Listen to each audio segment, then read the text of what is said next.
Hi friends, ಎಲ್ರಿಗೂ ನಮಸ್ಕಾರ. ನಾನಿವತ್ತು ಏರಳೆಕಾಯಿ ಚಿತ್ರಾನ್ನವನ್ನು ಮಾಡ್ತಾ ಇದ್ದೀನಿ. ಇದು ಬ್ರೇಕ್ಫಾಸ್ಟಿಗೆ ತುಂಬಾ ಚೆನ್ನಾಗಿರುತ್ತೆ, ಹಾಗೆ ತುಂಬ ರುಚಿಕರವಾಗಿರುತ್ತೆ. ನೀವು ಮಕ್ಕಳಿಗೆ ಲಂಚ್ ಬಾಕ್ಸಿಗಾದರೂ ಹಾಕ್ಬೋದು ಅಥವಾ ಮಾರ್ನಿಂಗ್ ಬ್ರೇಕ್ಫಾಸ್ಟ್ ಆದರೂ ಮಾಡ್ಕೋಬೋದು. ತುಂಬ ಈಸಿಯಾಗಿ ತುಂಬ ಹೆಲ್ತಿಯಾಗಿ ಒಂದು ಒಳ್ಳೆ ಮಾರ್ನಿಂಗ್ ಬ್ರೇಕ್ಫಾಸ್ಟ್ ಅಂತಲೇ ನಾವು ಇದನ್ನು ಹೇಳ್ಬೋದು. ಬನ್ನಿ ಹೇಗೆ ಮಾಡ್ಕೊಳೋದು ಅಂತ ನೋಡ್ಕೊಳ್ಳೋಣ. ಫಸ್ಟು ನಾನಿಲ್ಲಿ ಒಂದು ಬಾಣಲೆಯನ್ನು ಇಟ್ಕೊಂಡ್ಬಿಟ್ಟು 4-5 ಟೇಬಲ್ ಸ್ಪೂನಷ್ಟು ಎಣ್ಣೆಯನ್ನು ಹಾಕ್ಕೊಳ್ತಾ ಇದ್ದೀನಿ. ಆನಂತರ ಈ ಎಣ್ಣೆ ಬಿಸಿ ಆದಮೇಲೆ ನಾನು ಇದಕ್ಕೆ ಒಂದು ಅರ್ಧ ಟೇಬಲ್ ಸ್ಪೂನಷ್ಟು ಸಾಸಿವೆಯನ್ನು ಇಲ್ಲಿ ಹಾಕ್ಕೊಳ್ತಾ ಇದ್ದೀನಿ. ಸಾಸಿವೆ ಸ್ವಲ್ಪ ಚಟಪಟ ಅಂತ ಅನ್ನಲಿ. ಆನಂತರ ನಾನು ಇದಕ್ಕೆ ಒಂದು 2 ಟೇಬಲ್ ಸ್ಪೂನಷ್ಟು ಶೇಂಗಾ ಬೀಜವನ್ನು ಹಾಕ್ಕೊಳ್ತಾ ಇದ್ದೀನಿ. ಅಂದರೆ ಇಲ್ಲಿ ಶೇಂಗಾ ಬೀಜ ಹಾಕ್ಕೊಂಡ್ರೆ ಈ ಏಳೆಕಾಯಿ ಚಿತ್ರಾನ್ನಕ್ಕೆ ಒಂದು ಒಳ್ಳೆ ಫ್ಲೇವರ್ ಇರುತ್ತೆ, ಹಾಗೆ ತಿನ್ಬೇಕಾದ್ರೂ ಸಹ ಚೆನ್ನಾಗಿರುತ್ತೆ. ಇದನ್ನು ಗೋಲ್ಡನ್ ಬ್ರೌನ್ ಕಲರ್ ಆಗೋವರೆಗೆ ನಾವು ಚೆನ್ನಾಗಿ ಇದನ್ನು ಹುರ್ಕೊಳ್ಳೋಣ. ಆನಂತರ ನಾನು ಇದಕ್ಕೆ ಒಂದು 2 ಟೇಬಲ್ ಸ್ಪೂನಷ್ಟು ಕಡಲೆಬೇಳೆಯನ್ನು ಹಾಕ್ಕೊಳ್ತಾ ಇದ್ದೀನಿ. ಜೊತೆಗೆ 1 ಟೇಬಲ್ ಸ್ಪೂನಷ್ಟು ಉದ್ದಿನ ಬೇಳೆಯನ್ನು ಸಹ ಇಲ್ಲಿ ಹಾಕ್ಕೊಳ್ತಾ ಇದ್ದೀನಿ. ಇದನ್ನು ಅಷ್ಟೇ ನಾವು ಗೋಲ್ಡನ್ ಕಲರ್ ಬರೋವರೆಗೆ ಚೆನ್ನಾಗಿ ಫ್ರೈ ಮಾಡ್ಕೊಳ್ಳೋಣ. ಇದರಿಂದ ಒಂದು ಒಳ್ಳೆ ಫ್ಲೇವರ್ ನಮ್ಮ ಏಳೆಕಾಯಿ ಚಿತ್ರಾನ್ನಕ್ಕೆ ಬರುತ್ತೆ. ನೋಡಿ, ಈ ರೀತಿಯಾಗಿ ನೀವು ಗೋಲ್ಡನ್ ಬ್ರೌನ್ ಕಲರ್ ಬರೋವರೆಗೆ ಇದನ್ನು ಚೆನ್ನಾಗಿ ಒಂದು ಸಾರಿ ಫ್ರೈ ಮಾಡ್ಕೊಳ್ಳಿ. ಆನಂತರ ಇದೆಲ್ಲ ಫ್ರೈ ಆದಮೇಲೆ ನಾನಿಲ್ಲಿ ಒಂದು ಅರ್ಧ ಟೇಬಲ್ ಸ್ಪೂನಷ್ಟು ಜೀರಿಗೆಯನ್ನು ಹಾಕ್ಕೊಳ್ತಾ ಇದ್ದೀನಿ. ಇಲ್ಲಿ ಜೀರಿಗೆನೂ ಅಷ್ಟೇ ನಮ್ಮ ಡೈಜೆಷನ್ ಪ್ರಾಬ್ಲಮನ್ನೆಲ್ಲ ತುಂಬಾ ಚೆನ್ನಾಗಿ ನಿವಾರಿಸುತ್ತೆ. ಹಾಗಾಗಿ ಆದಷ್ಟು ಅಡುಗೆಗಳಲ್ಲಿ ನೀವು ಜೀರಿಗೆಯನ್ನು ಉಪಯೋಗಿಸ್ಕೊಳ್ಳಿ. ಆನಂತರ ನಾನು ಸ್ವಲ್ಪ ಕರಿಬೇವಿನ ಸೊಪ್ಪನ್ನು ಸಹ ಇಲ್ಲಿ ಹಾಕ್ಕೊಳ್ತಾ ಇದ್ದೀನಿ. ಹಾಗೆ ಅದ್ರ ಜೊತೆಗೆ ಒಂದು 2 ಟೇಬಲ್ ಸ್ಪೂನಷ್ಟು ಬೆಳ್ಳುಳ್ಳಿಯನ್ನು ಚಿಕ್ಕದಾಗಿ ಕಟ್ ಮಾಡಿಕೊಂಡು ಇಲ್ಲಿ ಸೇರಿಸ್ಕೊಳ್ತಾ ಇದ್ದೀನಿ. ಈ ರೀತಿ ಬೆಳ್ಳುಳ್ಳಿಯನ್ನು ನಾವು ಚಿತ್ರಾನ್ನಗಳಿಗೆ ಆ್ಯಡ್ ಮಾಡಿಕೊಂಡ್ರೆ ತುಂಬಾ ಟೇಸ್ಟ್ ಚೆನ್ನಾಗಿರುತ್ತೆ, ಹಾಗೆ ರುಚಿನೂ ಫ್ಲೇವರ್ ಎರಡೂ ಸಹ ಚೆನ್ನಾಗಿರುತ್ತೆ. ಇದೆಲ್ಲವನ್ನು ಸಹ ನಾವು ಚೆನ್ನಾಗಿ ಫ್ರೈ ಆದಮೇಲೆ 2 ಈರುಳ್ಳಿಯನ್ನು ಚಿಕ್ಕದಾಗಿ ಸ್ಲೈಸ್ ಆಗಿ ಕಟ್ ಮಾಡಿಕೊಂಡು ಹಾಕ್ಕೊಂಡಿದ್ದೀನಿ. ನೀವು ಇನ್ನೂ ಈರುಳ್ಳಿ ಜಾಸ್ತಿ ಬೇಕಂದ್ರೂ ಸಹ ಇಲ್ಲಿ ಹಾಕ್ಕೊಳ್ಬೋದು. ಇದು ಅಷ್ಟೇ ನಾವು ಚೆನ್ನಾಗಿ ಫ್ರೈ ಆಗಬೇಕು. ಜೊತೆಗೆ ಹಸಿ ವಾಸನೆ ಎಲ್ಲ ಹೋಗಿ ಈರುಳ್ಳಿ ಚೆನ್ನಾಗಿ ಇಲ್ಲಿ ಬೇಯಬೇಕು. ಆವಾಗ ಚಿತ್ರಾನ್ನ ಒಳ್ಳೆ ಟೇಸ್ಟಾಗಿ ಚೆನ್ನಾಗಿ ಇರುತ್ತೆ. ಆನಂತರ ನಾವು ನಮ್ಮ ಖಾರಕ್ಕೆ ಎಷ್ಟು ಬೇಕು ಅನ್ನೋದನ್ನು ನೋಡ್ಕೊಂಡ್ಬಿಟ್ಟು ನಾವಿಲ್ಲಿ ಹಸಿರು ಮೆಣಸಿಕಾಯನ್ನು ಹಾಕ್ಕೊಳ್ಳೋಣ. ನಾನಿಲ್ಲಿ ಒಂದು 4-5 ಹಸಿರು ಮೆಣಸಿಕಾಯನ್ನು ಹಾಕ್ಕೊಳ್ತಾ ಇದ್ದೀನಿ. ಈ ಏರಳೆಕಾಯಿ ಚಿತ್ರಾನ್ನ ಖಾರವಾಗಿ ಹುಳಿಯಾಗಿ ಇದ್ದರೆ ತುಂಬಾ ಟೇಸ್ಟ್ ಇರುತ್ತೆ. ಅದಕ್ಕೋಸ್ಕರ ನಾನು ಸ್ವಲ್ಪ ಜಾಸ್ತಿನೇ ಹಸಿರು ಮೆಣಸಿಕಾಯನ್ನು ಇಲ್ಲಿ ಹಾಕ್ಕೊಂಡಿದ್ದೀನಿ. ನೀವು ನಿಮಗೆ ಎಷ್ಟು ಬೇಕು ಅನ್ನೋದನ್ನು ನೋಡಿ ಇಲ್ಲಿ ಹಾಕ್ಕೊಳ್ಳಿ.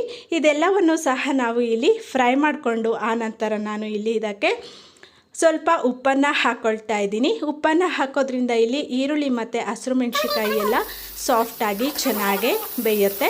ಆನಂತರ ಇದೆಲ್ಲವನ್ನು ಸಹ ನಾವು ಇಲ್ಲಿ ಚೆನ್ನಾಗಿ ಮಿಕ್ಸ್ ಮಾಡ್ಕೊಳ್ಬೇಕು. ಆನಂತರ ನಾನಿಲ್ಲಿ 2 ಏರಳೆಕಾಯನ್ನು ತೆಗೆದುಕೊಂಡಿದ್ದೀನಿ. ಇದನ್ನು ಚಿಕ್ಕದಾಗಿ ಕಟ್ ಮಾಡಿಕೊಂಡು ನಾವು ಇದರಲ್ಲಿರುವಂತಹ ಹುಳಿಯನ್ನೆಲ್ಲ ಸಪ್ರೇಟ್ ಮಾಡ್ಕೊಳ್ಳೋಣ. ಅಂದರೆ ಒಂದು ಬೌಲಿಗೆ ನಾವು ಇದರ ರಸವನ್ನು ಹಿಂಡ್ಕೊಳ್ಳೋಣ. ನಂತರ ಇದರಲ್ಲಿ ಇರುವಂತಹ ಬೀಜಗಳನ್ನೆಲ್ಲ ತೆಗಿಬೇಕು. ಹಾಗೆ ಹಾಕ್ಕೊಳ್ಬೇಡಿ. ನಿಮಗೆ ಹುಳಿ ಇನ್ನೂ ಸ್ವಲ್ಪ ಬೇಕು ಅಂತಂದರೆ ನೀವು ಇನ್ನೂ ಒಂದು ಏರಳೆಕಾಯನ್ನು ಇಲ್ಲಿ ಉಪಯೋಗಿಸ್ಕೋಬೋದು. ಅಂದರೆ ನಿಮಗೆ ಎಷ್ಟು ಹುಳಿ ಬೇಕು ಅನ್ನೋದನ್ನು ನೋಡಿಕೊಂಡು ನೀವಿಲ್ಲಿ ಏರಳೆಕಾಯನ್ನು ತೆಗೆದುಕೊಳ್ಬೇಕು. ನಾನಿಲ್ಲಿ ಸುಮಾರು 2 ತೆಗೆದುಕೊಂಡಿದ್ದೀನಿ. ನೋಡಿ, ನಾನು ಈಗ ಬೀಜವನ್ನೆಲ್ಲ ತೆಗೆದುಬಿಟ್ಟು ರಸವನ್ನು ಮಾತ್ರ ನಾನಿಲ್ಲಿ ಈ ಗೊಜ್ಜಿಗೆ ಹಾಕ್ಕೊಳ್ತಾ ಇದ್ದೀನಿ. ಈಗ ನಾವು ಗ್ಯಾಸನ್ನು ಆಫ್ ಮಾಡ್ಕೋಬೇಕು. ಆನಂತರ ಇದೆಲ್ಲವನ್ನು ಸಹ ನಾವು ಚೆನ್ನಾಗಿ ಮಿಕ್ಸ್ ಮಾಡ್ಕೊಳ್ಳೋಣ.